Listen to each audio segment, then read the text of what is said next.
ठरलं तर मग या मालिकेच्या पुढील काही येणाऱ्या भागांचे अपडेट जाणून घेऊया आपल्या आजच्या या व्हिडिओमध्ये. चला तर मग प्रेक्षकांनो सुरुवात करूया आपल्या आजच्या ह्या व्हिडिओला. तर आपण आता इथे पाहणार आहोत की कशा पद्धतीने आता इकडे सायली ही राकेशने आणि सचिनने रचलेल्या विचित्र मायाजाळात फसताच अर्जुन अक्कल हुशारीने सायलीला त्या जीवघेण्या संकटातून वाचवणार. आता नेमकं असं कोणतं मोठं संकट सायलीवर आलंय आणि अर्जुनने काय केलं या सर्व गोष्टींचे अपडेट आपल्या व्हिडिओमध्ये सविस्तर पाहूया. तर इकडे आता सायली ही अर्जुनला सांगते, अहो आश्रमात ज्या 2 नवीन मुली राहायला आल्यात ना, आपण त्यांचंसुद्धा म्हणजे फॉर्म वगैरे भरून रजिस्ट्रेशन तर करून घेतलेलं आहे, पण मला वाटतं की आपण त्या मुलींच्या विरोधात पोलिसात तक्रारसुद्धा करायला हवी. नाही म्हणजे जी एक मुलगी आहे तिला तिच्या काकाकाकूंनी छळलं, त्रास दिला म्हणून ती पळून आली आणि जी दुसरी मुलगी आहे ती तर हरवली आहे. म्हणजे तिचे आईवडीलसुद्धा तिला शोधत असतील. जर नशिबात असेल तर तिचे आईवडील तरी किमान तिला सापडतील. काय वाटतं तुम्हाला? अर्जुन सायलीला म्हणत असतो, खरंच खूप चांगली कल्पना आहे तुझी बायको. आपण एक काम करू, आपण उद्याच जाऊ आणि पोलीस स्टेशनमध्ये त्या मुलीच्या हरवण्याची जी तक्रार आहे ती नोंदवू आणि मी स्वतः जातीने या सर्व प्रकरणात लक्ष देईन, त्यामुळे पोलीससुद्धा चांगली मदत करतील आपल्याला. त्यावर सायली म्हणते, खरंच जर असं झालं तर बरं होईल. त्यानंतर सायली अर्जुन पोलीस स्टेशनमध्ये जातात आणि त्या मुलीची हरवली आहे तिची कंप्लेंट नोंदवतात. त्यानंतर मग आता लगेचच इकडे जे मधू भाऊंच्या आश्रमात ती मुलगी आली, तिची किडनॅपिंग करायची असं इकडे प्रिया, नागराज, राकेश आणि सचिनने ठरवलेलं असतं. ठरलेल्या प्लॅननुसार आता त्या मुलीच्या म्हणजेच आता सायलीच्या आश्रमामध्ये ती लोक त्या माणसाला पाठवतात. पाठवताना त्याला व्यवस्थित सगळी पट्टी पडवलेली असतेच प्रियाने त्याला सांगितलेलं असतं, सायली आणि अर्जुन तुला खूप प्रश्न विचारतील, उलटे पालटे खूप, पण तुला कुठेही गडबडायचं नाही आहे. काही झालं तरी तुला त्या मुलीला आश्रमाच्या बाहेरच घेऊन पडायचे. त्या माणसाने सुद्धा या कामासाठी होकार दिलेला असतो. ठरल्याप्रमाणे तो माणूस आश्रमात जातो आणि आता त्या मुलीची जी काही म्हणजे अर्जुन सायली चौकशी करतात त्याच्याकडे त्या प्रश्नांची उत्तरं देतो आणि त्यानंतर त्या मुलीला ताब्यात घेतो. अर्जुन सायली त्या मुलीला सांगतात की तुझे घरचे आलेले आहेत, तुझे काका घ्यायला आलेत तुला, तू जा आता त्यांच्याबरोबर. आणि मग आता बिचारी ती मुलगी त्या लोकांबरोबर काहीही न बोलता आता त्या माणसाबरोबर निघून येते. आता ती निघते आणि येते. त्यानंतर मग आता इकडे तो माणूस प्रियाला फोन करून सांगतो की काम पार पडलेलं आहे. त्यावर प्रिया म्हणते की आता पुढे जे ठरलंय ते कर. आता त्या मुलीला सचिनच्या ताब्यात दे. त्यानंतर पुढे काय करायचं ते सचिन बघून घेईल. मग आता त्या मुलीला तो माणूस सचिनच्या ताब्यात देतो. प्रिया सचिनला फोन करते आणि सांगत असते, सचिन जे आपलं ठरलंय या मुलीबरोबर तेच करायचं आहे. सौदा करायचा ह्या मुलीचा. त्याबरोबर आता त्या मुलीचा सौदा वगैरे सचिन आणि राकेश हे दोघंजणं मिळून करतात. आता तिचा सौदा करून झाल्याच्या नंतर एका पोलिसांच्या रेडमध्ये ती मुलगी सापडते. आता पोलिसांच्या रेडमध्ये ती सापडलेली लहान मुलगी खूप घाबरलेली असते. आता तिला काय बोलावं काय नाही हे कळत नसतं, सुचत नसतं. पोलिसांच्याही लक्षात येतं की ही मुलगी खूप लहान आहे आणि ही चुकून इथे अडकलेली आहे. पोलीस त्या मुलीला विचारतात की काय प्रकार आहे हा सर्व. त्यावेळी ती मुलगी सांगत असते की मला किडनॅप केलं. त्याबरोबर आता ते लोक विचारतात किडनॅप. त्यावर ती मुलगी सांगते हो. मग ते विचारतात तुला कुठून किडनॅप केलं. मग ती मुलगी सांगते मी हरवली आहे.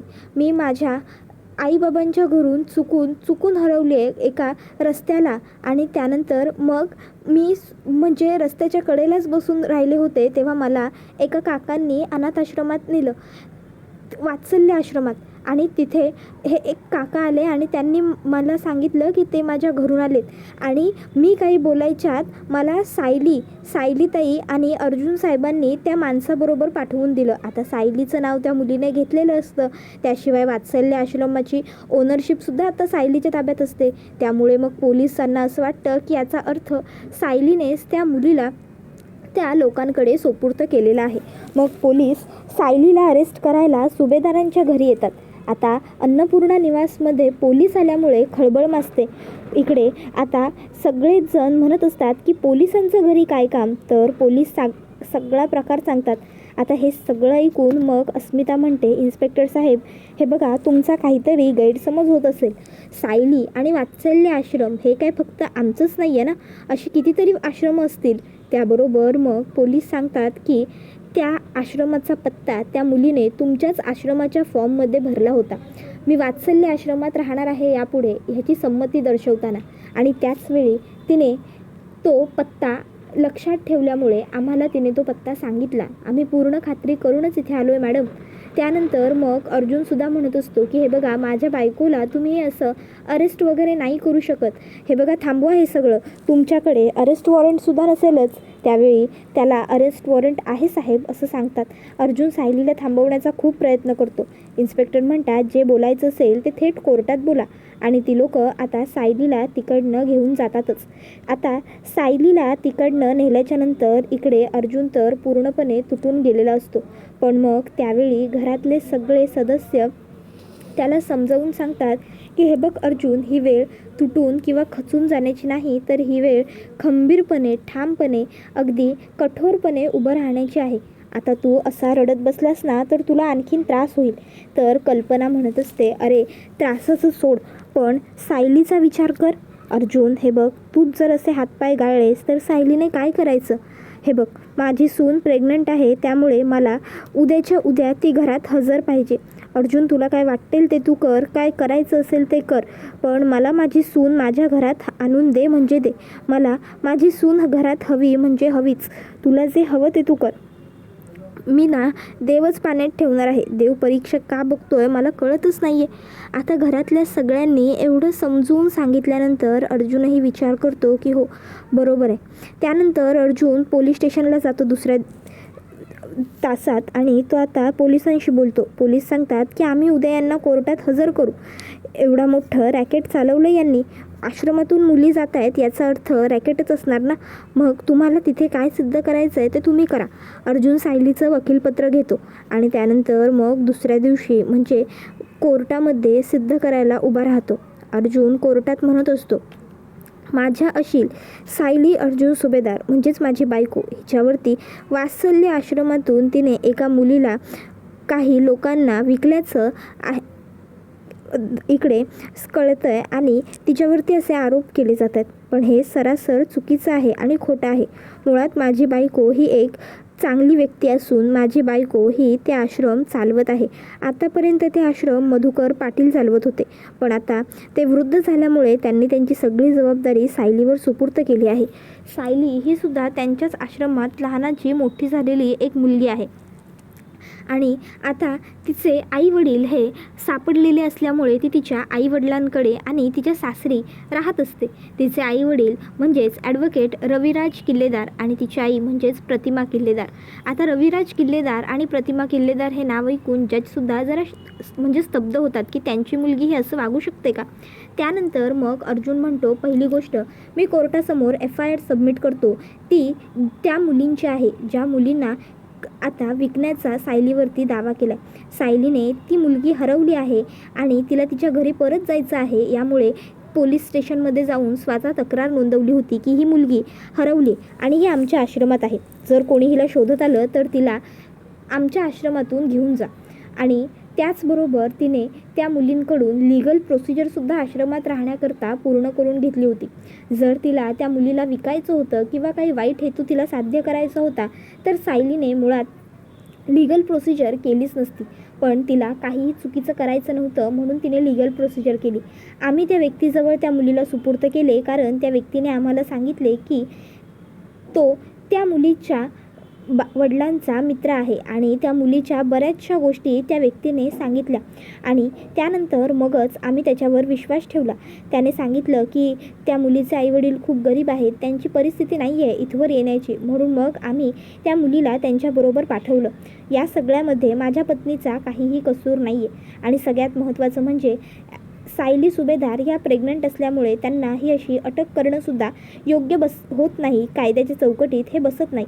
त्याबरोबर मग मात्र आता अर्जुन कोर्टाला विनंती करतो, माझी बायको निर्दोष असल्यामुळे कोर्टाने तिला ताबडतोब सुटका द्यावी. मग बराच वेळ विचारविमर्श झाल्याच्यानंतर कोर्टाचा असा निर्णय होतो की सायली सुभेदार यांच्याविरुद्ध कुठलाही ठोस पुरावा नसल्यामुळे सायली सुभेदार यांना आपण सोडून देतोय, पण जर त्यांच्या विरोधात कोणताही ठोस पुरावा मिळाला तर त्यांच्यावर मग मात्र कारवाई होईल. त्यानंतर सायली आणि अर्जुन हे दोघंजणं कोर्टातून घरी यायला निघतात. कोर्टातून घरी यायला निघाल्याच्या नंतर इकडे सायली ही अर्जुनला मिठी मारते. ती खूप खुश असते. तर दुसऱ्या बाजूला आपला सर्व प्लॅन फ्लॉप झाल्यामुळे इकडे आता जो सचिन असतो तो खूप जास्त संतापलेला असतो. सचिनला खूप राग आलेला असतो. त्याचा त्रागा होत असतो की हे सगळं काय घडलं. एवढे प्रयत्न करूनही शेवटी ती सायली निर्दोष सुटलीच. ते सुभेदार त्यांना उद्ध्वस्त करण्यासाठी मी न जाणो काय काय करत आहे, पण तरीही मी त्या सुभेदारांचं काहीच वाकडं करू शकत नाही आहे. अजूनही त्यांच्या घरात मात्र हवी तशी एके आहेच. तर दुसऱ्या बाजूला आता राकेश हा घरी चाललेला असतो. आता तो घरात पाऊल ठेवणारच असतो. इतक्यात सुमन त्याला म्हणते, थांब, तिथेच थांब राकेश, पुन्हा या घरामध्ये पाऊल टाकण्याची हिंमतसुद्धा करू नकोस. तिथल्या तिथे पाऊलं थांबव. आजपर्यंत तू खूप वाईट वागलास, खूप चुकीचं वागलास, पण मी प्रत्येक वेळी तुझ्या चुकांवर पांघरून घातलं. पण आता जर तू तुझ्या वडिलांच्या पावलावर पाऊल टाकायचं ठरवलंच आहेस तर या घराचे दरवाजे तुझ्यासाठी कायमचे बंद, आणि ते सुद्धा मी म्हणजे तुझ्या जन्म दिलेल्या आईने बंद केलेले. समजलं? तू तुझ्या वडिलांना सोडवण्यासाठी काहीही करू शकतोस असं तू म्हणालास ना, मग जा आता तुझ्या त्याच नीच नालायक वडिलांबरोबर कायमस्वरूपीचा राहा. मला तरी बघू देत ना, तुझे वडील जेव्हा स्वतःच्या जीवावर येतं तेव्हा कसं तुझाच फायदा करून स्वतःची सुटका करून घेतात ते, आणि मग तुला पश्चाताप होतो. त्याबरोबर राकेश म्हणतो, माझे डॅड मला कधीच फसवणार नाही आहेत, आम्ही दोघं एकत्र आहोत. त्यावर मग ती म्हणत असते, तुला शक्यतो त्या माकडीणीची गोष्ट नाही आहे. नाही माहिती आहे तुला, माहिती आहे एक माकडीण होती. खूप पाऊस पडत होता तेव्हा तिने तिचं पिल्लू हातात ठेवलं होतं. कालांतराने पाऊस वाढायला लागला. पाऊस हळूहळू वाढत चालला होता. तिच्या गोफ्यापर्यंत, नंतर तिच्या पायांच्या वरतीपर्यंत, गुडघ्यांपासून हळूहळू आता पाणी आणखीन तिच्या पोटापर्यंत आलं. तेव्हा त्या माकडीणीने तिचं पिल्लू हातातलं उचललं आणि छातीजवळ पकडलं. कालांतराने आणखीन पाणी वर येत गेलं. आता तिच्या पाणी छातीपर्यंत आलं. तेव्हा माकडीणीने पिल्लू आणखीन थोडं वर पकडलं. कालांतराने पाणी गळ्यापर्यंत आलं. माकडीणीने पिल्लू तिच्या वरती हातांमध्ये पकडलं आणि हात वरती केले. कालांतराने पाणी आणखीन तिच्या नाकापर्यंत येऊ लागलं. तेव्हा माकडीणीने तेच पिल्लू पायाखाली धरलं आणि स्वतःचा जीव वाचवला. नागराज म्हणजे तुझा बापसुद्धा तेच करणार आहे. तो स्वतःला वाचवण्यासाठी तुला अडकवणार आहे आणि तीच तुझी लायकी आहे. त्यामुळे आता पुन्हा या घराकडे वाकड्या नजरेने बघू नकोस. तर दुसऱ्या बाजूला सायली जेलमधून सुटली आहे, ह्या गोष्टीचा सर्वांना खूप म्हणजे खूपच जास्त आनंद झालेला असतो. तर आता सगळीजणं म्हणत असतात की हे सगळं एका अर्थी झालं ते बरंच झालं. तर अस्मिता म्हणत असते, पण मला एक गोष्ट कळत नाही आहे, ती म्हणजे सायलीच्या विरोधात हा असा कोणीतरी कट का रचला असेल. सायली एवढं चांगलं काम करते, एवढं आश्रम सांभाळायचा तिने निर्णय घेतला, मग तरीही कोण अशी व्यक्ती असेल जिला हे सगळं बघवत नसेल, जिने सायलीच्या वाटोळं करण्याचा प्रयत्न केला असेल. त्यावेळी कल्पना म्हणते, आणखीन कोण असणार, ती बया आली आहे ना सुटून तुरुंगातून. त्याबरोबर अस्मिता म्हणते, हो प्रिया बरोबर, ती मुलगी तुरुंगातून सुटून बाहेर पडली आणि मगच सायलीवरती केस झाली. याचा अर्थ ती प्रियाच हे सगळं काही घडवून आणते. शी निर्लज्ज नमखराम मुलगी, लाजही वाटत नाही आहे तिला. आपल्या घरात राहिली, आपल्या घरात खाल्लं आणि आता आपल्याच घरातल्यांच्या मुळावर उठली. माझ्या जर समोर आली ना ती मुलगी तर मी तर तिला जिवंत सोडणार नाही आहे. त्यानंतर सायली सगळ्यांना समजावते की जाऊ दे, तिचा विचार कुणीही करू नका, तिचं काय करायचं ते नंतर आपण बघून घेऊच. त्याच्यानंतर मग आता लगेचच सायली वरती खोलीत येते. खोलीत आल्यावर बघते की खोलीत अर्जुनने पुन्हा पसारा तसाच टाकलाय. सायली अर्जुनला म्हणते, अहो मी तुम्हाला काल, त्यावर अर्जुन म्हणतो, काल सांगितलं होतंस खोलीत पसारा करू नको म्हणून. अगं बायको, तुला पोलिसांनी अरेस्ट केलं आहे त्या तंद्रीत मला काही सुचलंच नाही आणि त्याच्यात हे सगळं झालं आहे, पण डोंट वरी, मी आवरतो असं म्हणत अर्जुन आवरावर करत असतो. सायली तिथे उभी असते. त्याबरोबर हा व्हिडिओ इथे संपतो. व्हिडिओ आवडला असेल तर व्हिडिओला लाईक करा, चॅनलवर नवीन असाल तर चॅनलला सबस्क्राईब करा आणि बेल आयकॉन आठवणीने प्रेस करा, जेणेकरून तुम्हाला पुढच्या प्रत्येक व्हिडिओचं नोटिफिकेशन मिळत जाईल आणि सर्व व्हिडिओंचा आनंद हा अगदी उत्तम पद्धतीने घेता येईल. चला तर मग प्रेक्षकांनो, आजच्या पुरतं इथेच थांबूया. पुढचा व्हिडिओ येईपर्यंत या व्हिडिओचा आनंद घेत राहा. धन्यवाद.